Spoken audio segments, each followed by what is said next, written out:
क़यामत है, उन गटर के कीड़ों के लिए भी क़यामत का कामरान शाह आपका बहुत शुक्रिया सर। देखिए कामरान शाह साहब, अभी तक क्या मिला खान साहब को 2.5 साल में? जो पहली दफ़ा हुआ है कि वकला का क्लाइंट अंदर है, वकला जो हैं वो मराद की जगह गवर्नमेंट की सेनेट, MNA और मिनिस्टरशिप्स इंजॉय कर रहे हैं। फील्ड मार्शल और army chief general Asim Munir साहब को मुबारकबाद। पहले भाई आज का जो फैसला हुआ है और नोटिफिकेशन हो गया, फील्ड मार्शल आसिम मुनीर जो है बतौर आर्मी चीफ, अब उनकी टर्म ऑब्वियसली अब से 5 साल की स्टार्ट होगी। ये बड़ा ब्लो है उन सोशल मीडिया अकाउंट्स के लिए भी जो खास सियासी नजरिए के तहत चल रहे थे, बहुत प्रोपेगेंडा कर रहे थे, और ऑब्वियसली तहरीक इंसाफ के लिए भी, मैं तो बड़ी सीधी सी बात करता हूँ, के लिए भी एक ब्लो है ये नोटिफिकेशन। उनका 5 साल का टेन्योर का अब से स्टार्ट होना, उनका चीफ ऑफ डिफेंस फोर्सेस बनना, ये शहबाज शरीफ हुकूमत के लिए इसके क्या कॉन्सिक्वेंसेज है, इसके इमरान खान साहब के लिए क्या कॉन्सिक्वेंसेज है अकॉर्डिंग टू यू? बहुत शुक्रिया कामरान शाह साहब, बहुत बहुत मुबारक हो सर। अल्लाह ने ये भी इज्जत रख ली कि मैंने आपको कहा था कि 72 घंटों से पहले हो जाएगा, तो सिर्फ 48 घंटे हुए थे तो वो नोटिफिकेशन भी आ गया। तो पाकिस्तान के लिए बहुत ज़बरदस्त है, दुश्मनों के लिए बहुत तकलीफ दे है, चाहे वो बैरून मुल्क दुश्मन हो, बॉर्डर के पार हों या बॉर्डर के अंदर हो। क़यामत है, उन गटर के कीड़ों के लिए भी क़यामत का समा है जो बहुत ज़्यादा बेचारे प्रोपगेट कर रहे थे, जिनका अब ढोल बजना शुरू होगा दबा कर। तो मेरे हिसाब से खुशाइन है पाकिस्तान को जो अल्लाह ताला ने कामयाबियाँ दी थी, उसका असबाब और वसीला FM थे हमारे फील्ड मार्शल, और उनको आगे और इज्जत बढ़ती है। अब इनके कॉन्सिक्वेंसेस कोऑर्डिनेशन सब काम सारे प्रोसेस का चलना है दोनों के लिए। सर इसकी कॉन्सिक्वेंसेस पाकिस्तान के लिए तो बहुत प्रोग्रेसिव है, और उससे पहले भी हो रही थी, उसके बाद मजीद होंगी। और बिल्कुल ठीक। और क्या कहते हैं, बस इमरान खान के लिए क्या है बाकी हमारा जो काम है?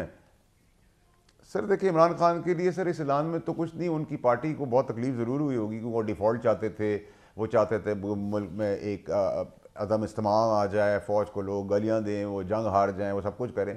वो कामयाबी होती रही हैं, और अब मज़ीद जो उनके लिए है वो भी आगे आपको नज़र आ जाएगा। और जो अभी तक वलवला चल रहा था ट्विटर के ऊपर और सोशल मीडिया अकाउंट्स के ऊपर, वो बैरून मुल्क चाहे हों चाहे अंदर हों, उनका भी आप देख लेंगे। अब आज के बाद चीज़ों को बहुत डिफरेंटली देखेंगे। Things are going to move very positive, very progressively for Pakistan इंशाल्लाह।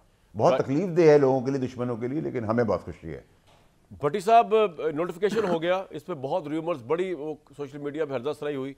आपके नज़दीक एक तो इसका स्ट्रेटेजिक पहलू है ऑब्वियसली, लेकिन मैं आपसे सियासी पहलू जानना चाहूँगा, ये शहबाज साहब की हुकूमत के लिए, इमरान साहब के लिए क्या है इसमें? पहली बात तो ज़ाहिर है फील्ड मार्शल और army chief general Asim Munir साहब को मुबारकबाद। पहले चीफ ऑफ डिफेंस फोर्सेस बने हैं वो, और डिज़र्व करते हैं ये इस मार्का हक के बाद और ऑपरेशन बुनियान अल मरसूस के बाद।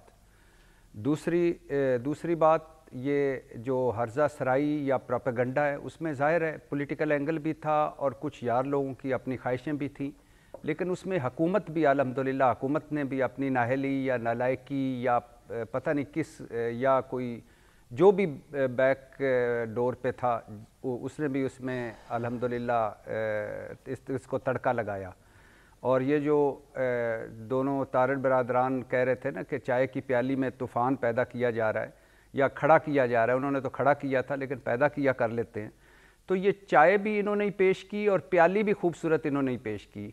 हालांकि कई दिहाइयों से है कि ये 27 नवंबर और इतना बड़ा ओहदा और इतना इम्पॉर्टेंट और इतना सेंसिटिव इशू 4 दिसंबर को वो नोटिफाई कर रहे हैं। तो जाहिर है उसमें जो मुखालफीन हैं, जो शरारती हैं, जो बाकी सारे जो नहीं भी हैं, उन्होंने भी कुछ ना कुछ तो कहना ही था, लेकिन अल्लाह का शुक्र है ये हो गया। दूसरी बात कि शहबाज हुकूमत पूरा करेगी। मेरी दुआ ये है कि इस कारकर्दगी के साथ तो एक दिन भी ना पूरा करे। और मैं तो अक्सर कहता हूँ कि ये जो मौजूदा लीडरशिप है, इससे जिस दिन जान छूटेगी ये मुल्क तरक्की करेगा। आप कर लें जितनी एफर्ट्स कर लें, अभी तक इस वक्त तक इस मुल्क में अगर फील्ड मार्शल साहब और फ़ौज की कामयाबियों या कोशिशों के अलावा इस हुकूमत ने क्या किया है? 0/0 है। और अल्हम्दुलिल्लाह जब भी कोई अहम मौका आया इन्होंने कन्फ्यूजन फैलाई, जब भी कोई अहम मौका आया इन्होंने रोले डाले, और ये इसकी एक ताज़ा मिसाल है। और मेरी दुआ है कि बिल्कुल भी, मैं तो दुआ करता हूँ कि इस कारकर्दगी के साथ सवा सत्यानाश हो गया है मईशत का, सवा सत्यानाश हो गया है इस गुर्बत, महंगाई, बेरोज़गारी, रियल स्टेट, इंडस्ट्री, ज़रात, सब कुछ बर्बाद हुआ पड़ा है। तो अगर शहबाज शरीफ साहब के दौरों से या शहबाज शरीफ साहब की आनियों जानियों से ये अगले 5 साल गुजरने हैं तो अल्लाह खैर करे। जहाँ तक इमरान खान साहब की बात आपने की, इमरान खान साहब की रिहाई, पहले भी एक मरतबा बात कर चुका हूँ कि इमरान खान साहब की रिहाई 4 सूरतों में मुमकिन है। एक कि कोई बैरूनी दबाव आए, वो आता दिखाई नहीं दे रहा। दूसरा, अदालती रिलीफ मिले, वो मिलता दिखाई नहीं दे रहा। तीसरा, इतने लोग इमरान खान की मोहब्बत में निकल आएँ कि मजबूर होकर फैसला करना पड़े, वो हो नहीं रहा। और चौथा, इमरान खान साहब पीछे हटें और कोई वो सियासत या हिकमत या उससे कोई रास्ता इख्तियार करें, और ये होता इमरान खान साहब की तरफ से नज़र नहीं आ रहा। तो ऐसा इस वक्त लग रहा है, बज़ाहिर ऐसे ही लग रहा है कि वो जेल में होंगे, लेकिन बुनियादी इशू ये है कि इमरान खान साहब जेल में हैं, वो केस भुगतेंगे, और बाकी जो फ़ौज कर रही है या फोर्सेस कर रही हैं वो भी कर रही हैं। ये हुकूमत कब करेगी, ये कब डिलीवर करेगी, ये इंपॉर्टेंट है सवाल इस वक्त। ठीक, भट्टी साहब का पॉइंट आ गया। एक तरफ जो है वो बड़ी अहम तैनाती हुई है पाकिस्तान में, पहली दफ़ा चीफ ऑफ डिफेंस फोर्सेस का ओहदा है जो चीज़ों को मज़ीद स्ट्रीमलाइन करेगा, फ़ौज को मज़ीद यकजा करेगा और हिंदुस्तान और दुश्मनों के लिए मज़ीद कड़ा जवाब के लिए तैयार रहेगा।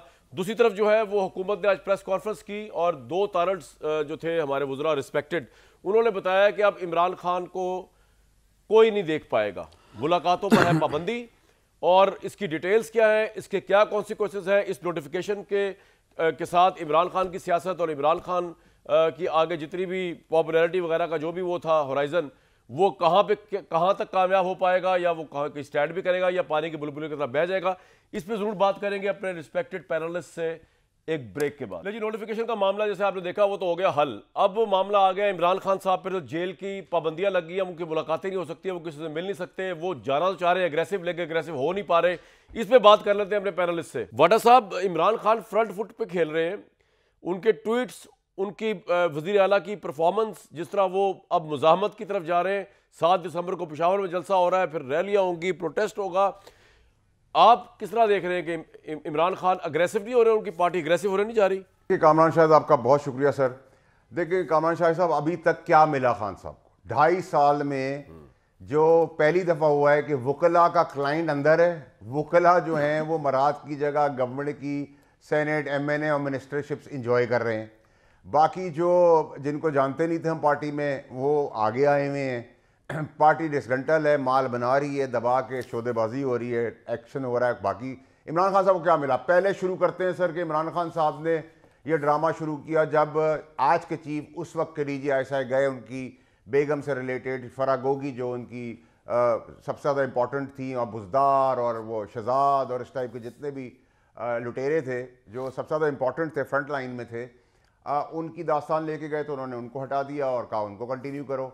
उसके बाद शुरू हो गए वो कि जी किसी भी तरीके से जनरल आसिम मुनीर साहब को नहीं आना, दुनियावी तौर पे हर काम कर लिया, अपने ऊपर अपने ही लोगों से गोलियां भी खा ली। उसके बाद जेल हो गई, उनके बंदों ने उनको जेल करवा दी, उनके बंदों ने उनको सबूत दे दिए, सबूत से वो मज़ीद फंसते चले गए। उसके बाद SIFC, chief of army staff, फ़ौज, पाकिस्तान, डिफ़ॉल्ट, हर किस्म की प्रोपेगेंडा करते रहे और मज़ीद दलदल में जाते रहे। तो जो प्रोग्राम के तहत PTI चाहती थी इमरान खान साहब के लिए, वो ज़बरदस्त तरीके से हो गया। और जायचे और तावीज़ और तारीख़ें और चांद ग्रहण और काले बकरे ने काम तमाम कर दिया। उसके बाद मज़ीद मुश्किलात शुरू हो गई, फिर मज़ीद गंडापुर साहब आ गए, फिर गंडापुर साहब आए, चाय पी, फिर निकल गए, फिर आ गए, फिर नबूदार हो गए, फिर बेगम साहिबा अंडरस्टैंडिंग से बाहर आई, फिर वो अंदर चली गई। लेकिन ये नया वज़ीर आला जो है फैसल भाई, आपको लगता है ये बड़ा अग्रेसिव हो रहा है और ये गंडापुर से भी अलग पॉलिटिक्स करेगा, इसके अलावा भी अलग पॉलिटिक्स करेगा? इमरान ने भी कहा फ्रंट फुट पे खेलो। मैं आपके पास आ रहा हूं सर। देखिए, ना सर फ्रंट रहेगा ना फुट रहेगा, ये बड़ी क्लैरिटी रखें इसके अंदर सर। दूसरी चीज़ ये कि मैंने मालिक साहब के शो पे कहा था कि CMKP के आफरीदी साहब ना आए, अडयाला और इस्लामाबाद ना आए। आपने तो कहा था मुलाकात नहीं होगी, आपने कहा था पाबंदी लग जाएगी, पाबंदी भी लग गई आज। पाबंदी उसके बाद मैंने कहा सर, उसके बाद मैंने कहा, उससे एक दिन पहले मैंने ये कहा और उसके अगले दिन मैंने आपको ये कहा कि ऐसी की तैसी जो फौज, अफवाज और उसके सरबराह के लिए आप बात करेगा, गलाजत पैदा करेगा, उसकी ज़बान निकाल के जूते की सोल बनाई जाएगी ताकि उसको गंदगी में चलाया जाए। मैं क्लियर था। मैंने उनसे कहा उनकी नहीं मुलाकात होगी क्योंकि जेल मैनुअल नहीं अलाउ करता कि आप पॉलिटिक्स करें, वो भी नहीं हुई। आपको कहा कि आपने वहाँ बदमाशी की, ड्रामा किया, एहतजाज किया, तो डिस्क्वालिफिकेशन तलवार है, तो खामोशी से चले गए, तो ठीक है। अब मसला सारा ये है कि सर ये ड्रामेबाजी जो थी वो तो ख़त्म हो गई। इस ख़त्म के बाद आपको उनके पास चीज़ बची नहीं है, ठीक है सर। और मजीद उन दलदल में वो जा रहे हैं, और KPK में डिस्क्वालिफिकेशन भी खड़ी है। आफरीदी साहब के सर पे आपने आज ये वो भी केसेस कहा भी हो गए। कि KP के वज़ीर आला उसके बाद- डिस्क्वालीफाई हो जाएंगे, तो फैसल भाई ये भी नजर आ रहा है आपको होते हुए? सर डिस्क्वालिफिकेशन, क्योंकि हाई कोर्ट ने कहा है कि KPK CM आप ये काम नहीं कर सकते, उन्होंने वो काम किया, डिस्क्वालिफिकेशन तलवार है। वो आज केसेस वापस शुरू हो गए। 9 मई के केसेस तवातुल से चल रहे हैं, जो वहाँ बुजदिल भगौड़े भागे हुए हैं, जो चूहे बैठे हुए हैं वहाँ KPK के अंदर, पंजाब से वहाँ जाके बड़ी बड़ी, जो जदाई साहब के भी उसमें कुछ फालतू थे जो छोड़ के चले गए, वो बड़ी इन्फॉर्मेशन चलते हैं, वो सब जो है पकड़ के उनको घसीट के बाहर निकालना है, उनको बिलों से निकालना है, ठीक है सर जी। तीसरी चीज़ ये कि KPK के गवर्नर राज सामने सर पे खड़ा हुआ है, ठीक है सर। गवर्नर राज होगा तो क्या होगा, ऑपरेशन दबा के होगा, डेवलपमेंट दबा के होगी, 4.5 करोड़ लोगों की सारी ख्वाहिशात पूरी की जाएंगी, और दबादम मस्कलंदर होगा, तो सियासत से भी जाएंगे, तो बचेगा क्या इनके पास। हमने मशवरा दिया, हमने कोशिशें की, हमने कुछ कामयाबी भी हासिल की, लेकिन उसके बाद इनकी किस्मत में यही है धक्के खाना। और देखें, याद रखें कि सर अगर हमारी फ़ौज, हमारी अफवाज, हमारे सिपह सलार अगर 10 गुना बड़े दुश्मन को लिटा सकते हैं, तो पाकिस्तान के अंदर भी जो कोई दुश्मन बेशक, लेकिन इसका मतलब ये होगा शहबाज शरीफ साहब की हुकूमत बड़ी स्टेबिलिटी चलती रहेगी।